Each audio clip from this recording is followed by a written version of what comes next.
Hello and welcome back to the channel. This is the 2024 Lexus LBX. I'm super excited to be presenting this today because I have been waiting eagerly to get my hands on one of these models.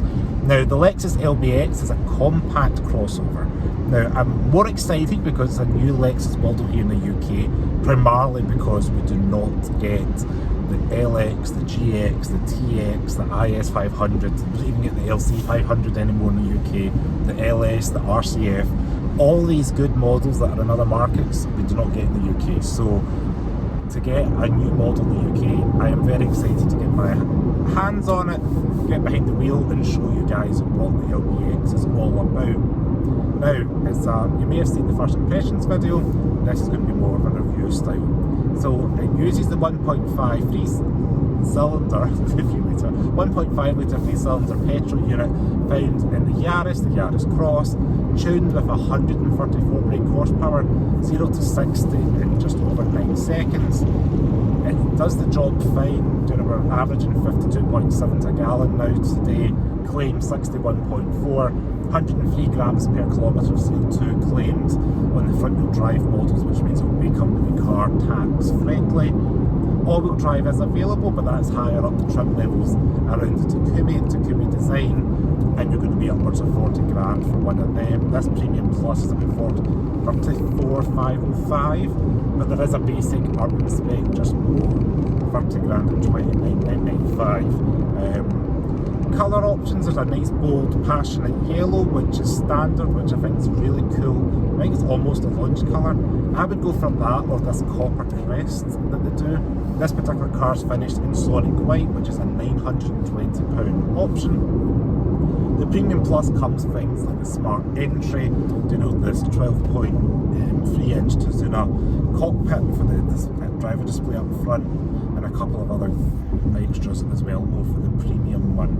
I like the fact now, like when you're on the Lexus website, you can just jump between the trim levels without adding on packs, so it kind of simplifies the buying method. This one is fitted with Takumi alloy wheels, I believe. They're 18-inch because they look fantastic, but from what I can see on the website, they are not standard fit.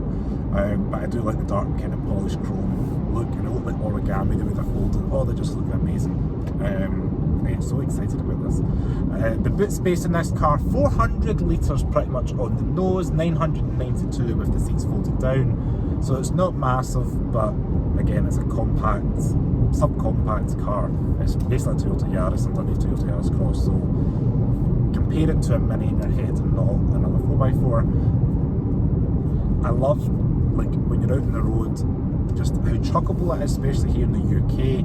The roads are quite tight, there's width restrictions, it handles itself beautifully, it's compliant, it's got nice direct steering. This being front wheel drive hasn't bothered me in the slightest today, and it just feels good, like the kind of material on the steering wheel feels nice. And when you get in some cars, you just know what you're in. Like Land Rover are very good at making them, when you get in that, you know what the feel is. But this feels like another Lexus, and you're pretty much used to it when you're in it, so you just feel like you're in that. You feel like you're in a Lexus just with the kind of quality materials on the car. Now what I want to point out is if you're watching this and you're looking to buy a small compact crossover that's luxurious and premium feeling, then I would definitely consider buying the LBX, because 0 to 60 times and all that is all well and good, but when you're looking for a nice premium car for your day-to-day life, this is doing it well. It's a 1.5 litre, so it's going to be economical. Insurance isn't too terrible. I know there were some people in the forums shouting when it first came out when it was a new car, but it's not too terrible now. If you keep it under £40,000, you're not going to be paying that premium car tax in the UK or vehicle exercise duty, which is nuts when it's a small car like this. But please don't spend, or it's your money, but yeah, I wouldn't spend over 40 grand and end up paying that higher tax for 5 years or so. This does have the Tahara leather seat option, which is part of the Premium Plus.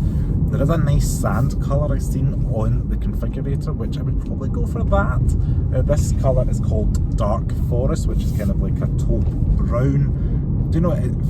It's nice and premium feeling, as the name suggests. It's by no means feeling like the leather, but it does the job. You can get the kind of suede material in Alcantara. On the Takumi in the base model has got cloth, which I've only seen on the configurator. I haven't been in a base model, so I can't testify to that, but I have seen the Takumi ones in person. But all in all, it's a nice, logically laid out vehicle. Cabin space is well thought out, little storage and cubbies here. The centre console here, there's like room in there for stuff underneath. It's not too wide, so your knees aren't going to bash against it. Nice, easy to see USB-C chargers, wireless phone charger, clearly visible.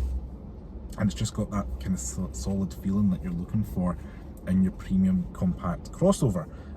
So hopefully you guys enjoyed this video on the Lexus LBX. Special thanks to Lexus Glasgow for allowing me to film this car. As always, stay safe, and I'll see you next video.